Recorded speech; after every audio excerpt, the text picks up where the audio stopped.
Verb part of speech के एक most important part में से एक है और ये एक सेंटेंस का सबसे इम्पॉर्टेंट पार्ट होता है। मतलब एक सेंटेंस बगैर वर्ब के किसी तरह से एक मूवमेंट में नहीं आता है। इसको हम ऐसे समझते हैं जैसे कि अगर मुझे लैपटॉप चलाना है या मोबाइल को चलाना है या उसको ऑपरेट करना है तो उसके लिए हमें किस चीज़ की ज़रूरत होगी? उसके लिए मुझे ऑपरेटिंग सिस्टम की ज़रूरत होगी। मतलब एक ऑपरेटिंग सिस्टम एक लैपटॉप या एक मोबाइल को ऑपरेट करता है। या फिर जैसे अगर मुझे बाइक चलानी है या मुझे स्कूटी चलानी है तो उसके चलाने के लिए मुझे पेट्रोल की ज़रूरत पड़ेगी। तो ठीक इसी तरह एक सेंटेंस के अंदर एक नाउन और प्रोनाउन जो कि एक सेंटेंस का पार्ट होते हैं, वो एक सब्जेक्ट या ऑब्जेक्ट के प्लेस में होते हैं।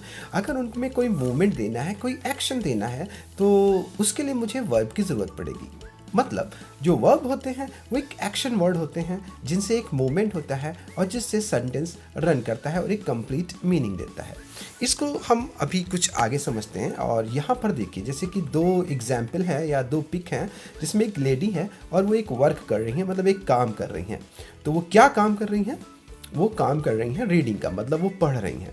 दूसरी पिक में आप देखते हैं कि एक गर्ल है और वो क्या काम कर रही है? वो राइट मतलब लिख रही है, यानी कि राइट कर रही है। तो ये दोनों एक वर्क कर रहे हैं, यानी ये दोनों नाउन हैं और ये दोनों नाउन एक एक्शन को शो कर रहे हैं, यानी कि एक पढ़ रहा है और एक लिख रहा है।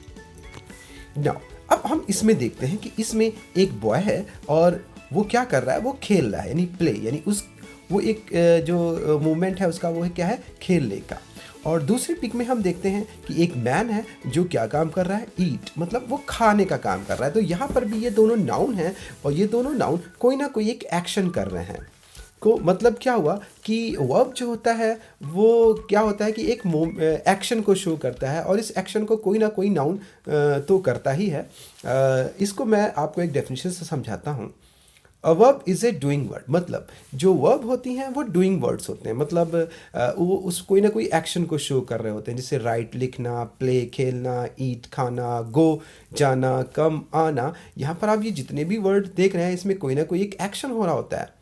और इसको आप बहुत अच्छी तरह से डिफरेंस कर सकते हैं नाउन से, कि जैसे नाउन एक पर्सन होता है, प्लेस होता है, थिंग होता है।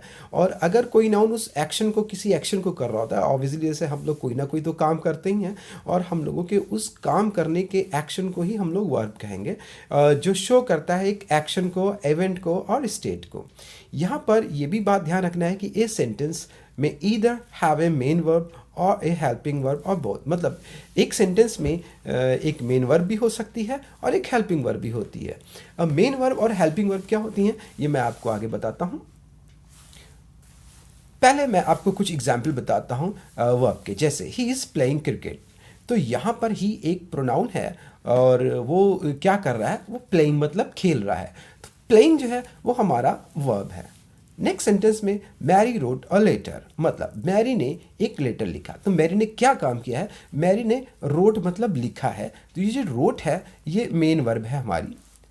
Now they will read book, मतलब यहाँ पर वो एक काम कर रहे हैं और वो काम कर रहे हैं बुक को पढ़ने का।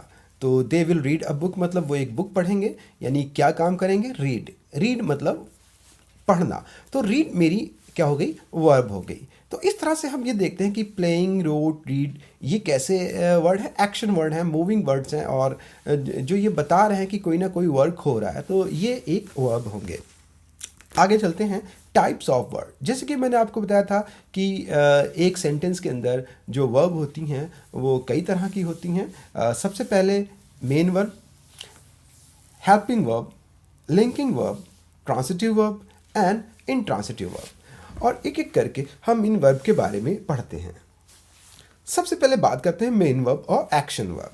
जैसा कि मैंने आगे तो बताया था कि मेन वर्ब जो होती है वो होती है जो मेन एक्शन हमारा शो करती है। जैसे कि रोट मतलब लिखना, प्ले मतलब खेलना और ईट मतलब खाना, ये हमारी मेन वर्ब है। मेन वर्ब्स और action verbs are use to express action, मतलब मेन वर्ब और एक्शन वर्ब वो होते हैं जो हमारे एक्शन को क्या करते हैं? एक्सप्रेस करते हैं। जैसे द सन शाइन्स, यहाँ पे सूरज को निकलने का किससे शो हो रहा है? शाइन से शो हो रहा है।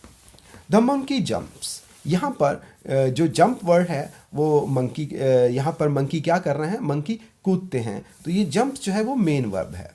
तो मेन वर्ब जो होती है जो हमारे मेन एक्शन को शो करती है। अब सम टाइम कभी कभी ऐसा होता है कि मेन वर्ब को सपोर्ट देने के लिए हमें कभी कभी हेल्पिंग वर्ब की मदद लेनी पड़ती है। जैसे हेल्पिंग वर्ब हेल्प और सपोर्ट द मेन वर्ब।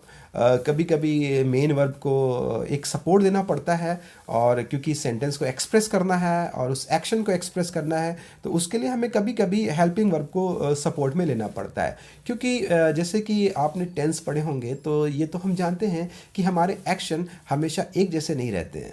कुछ एक्शन में हमने अभी कर रहे हैं, कुछ हमने पास्ट में किए हैं, और कुछ एक्शन हम लोग फ्यूचर में करते हैं या करेंगे। तो इन सबको अलग अलग क्या कहते हैं वर्ब से शो करते हैं, और इसके लिए हमको अलग अलग तरह की हेल्पिंग वर्ब की ज़रूरत पड़ती है। जैसे we are going to market, यहाँ पे जो आ वर्ड आया है ये गोइंग को सपोर्ट दे रहा है, यानी गो को सपोर्ट दे रहा है, जो शो कर रहा है कि वो मार्केट जा रहा है। यू शुड डू होमवर्क, यहाँ पे शुड एक हेल्पिंग वर्ब है जो डू को सपोर्ट कर रही है और जो बता रही है कि ये एक एडवाइस देने के लिए यूज़ हो रही है। He can sing a song, मतलब यहाँ पर कैन एक हेल्पिंग वर्ब है और जो सिंग को सपोर्ट कर रही है और जो बता रही है कि वो गाना गा सकता है। तो हेल्पिंग वर्ब हमारी कई तरह की होती हैं जिनके बारे में आपने पढ़ा होगा। Is, are, am, was, were, can, could, should, may, might, do, does, did. इस तरह से बहुत सी हेल्पिंग वर्ब होती हैं जो एक मेन वर्ब को सपोर्ट करती हैं। उसके बाद बात करते हैं लिंकिंग वर्ब। लिंकिंग वर्ब क्या होती हैं? अक्सर कभी कभी जैसे कि बात होती है कि आप कहते हैं एक्शन को सपोर्ट करते हैं, कभी कभी मेन वर्ब नहीं आती, एक्शन नहीं आया। जैसे यहाँ पे लिखा है the rose is a beautiful flower, तो यहाँ पर तो एक्शन कुछ है नहीं, लेकिन यहाँ पर एक वर्ब है यानी इज़, जो एक रोज़ को लिंक जोड़ रही है ब्यूटीफुल फ्लावर से, यानी एक फ्लावर से जोड़ रही है। जैसे कि इसमें डेफिनेशन है कि they link the subject with the rest of the sentence, मतलब जो लिंकिंग वर्ब होती है वो सब्जेक्ट को दूसरे सेंटेंस के वर्ड से क्या करती है, लिंक मतलब जोड़ती है। तो इसमें जो ये इज़ वर्ड है, the rose is a beautiful flower, ये इज़ इसमें रोज़ को फ्लावर बता रहा है और ये फ्लावर से जोड़ रहा है। इसी तरह से you are a good boy, मतलब यू इसमें एक प्रोनाउन है और बॉय इसमें एक नाउन है, और यू को एक गुड बॉय, अच्छा बॉय बताया जा रहा है। और यहाँ पर क्योंकि मेन वर्ब नहीं है तो इसलिए यहाँ पर हेल्पिंग वर्ब को यूज़ किया गया है, और आर जो है वो इसकी एक लिंकिंग वर्ब है जो यू से बॉय को कनेक्ट कर रही है। यहाँ पर ध्यान देने वाली बात ये होती है कि लिंकिंग वर्ब जो होती हैं वो हमेशा बी फॉर्म के तौर पे यूज़ की जाती हैं। बी फॉर्म मतलब जैसे इज, एम, आर, वॉज, वर, इनके तौर पे हम इनको यूज़ करते हैं। अक्सर जब कभी हम मेन वर्ब को यूज़ नहीं करते हैं तो इस तरह के जो सेंटेंस बोलते हैं, आप लोग नॉर्मल अपनी लाइफ में बोलते होंगे I am a good boy या ही इज़ ए स्टूडेंट, ठीक है ना। इस तरह की जितनी भी ये वर्ब हैं ये क्या कहलाएंगी, लिंकिंग वर्ब कहलाएंगी। ट्रांसिटिव वर्ब, जैसा कि इसके नाम से ही जाहिर है कि a transitive verb is one that is used with an object.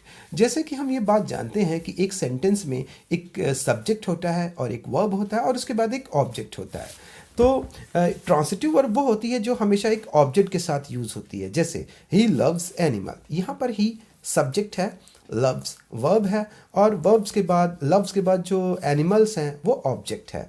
तो यहाँ पर आप ये देखेंगे कि लव्स जो कि वर्ब है तो उसके साथ एक ऑब्जेक्ट यूज़ हुआ है एनिमल्स, तो मतलब यहाँ पर लव्स जो है वो ट्रांसिटिव वर्ब है।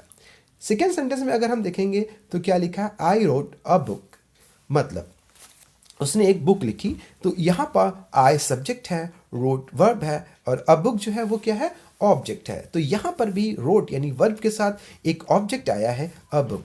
तो इसका मतलब यहाँ पर जो वर्ब्स यूज़ हुई हैं वो ट्रांसिटिव वर्ब यूज़ हुई हैं। तो ध्यान रखिएगा, ट्रांसिटिव वर्ब वो होती हैं जो वर्ब के साथ यानी जो ऑब्जेक्ट के साथ यूज़ होती हैं। इंट्रांसिटिव वर्ब्स, मतलब an intransitive verbs does not have an object.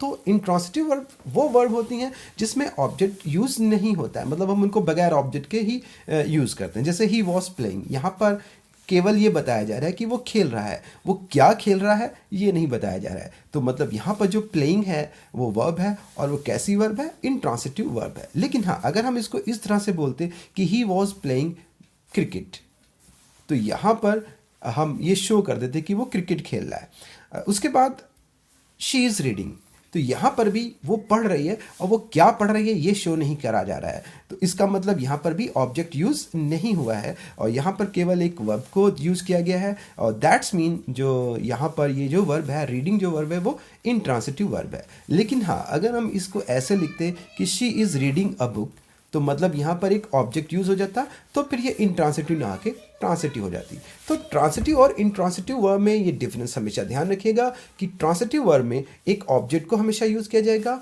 और इंट्रांसिटिव वर्ब में विदाउट ऑब्जेक्ट के ही हम वर्ब को यूज़ करेंगे। तो उम्मीद करता हूँ कि आपको ये वीडियो अच्छी लगी होगी और अब वर्ब के बारे में आपको काफ़ी कुछ पता चल गया होगा। ठीक है, और आप इसी तरह से सपोर्ट करते रहिए और मैं इसी तरह से टॉपिक्स पे मैं वीडियो लाता रहूँगा। Thank you, have a nice day.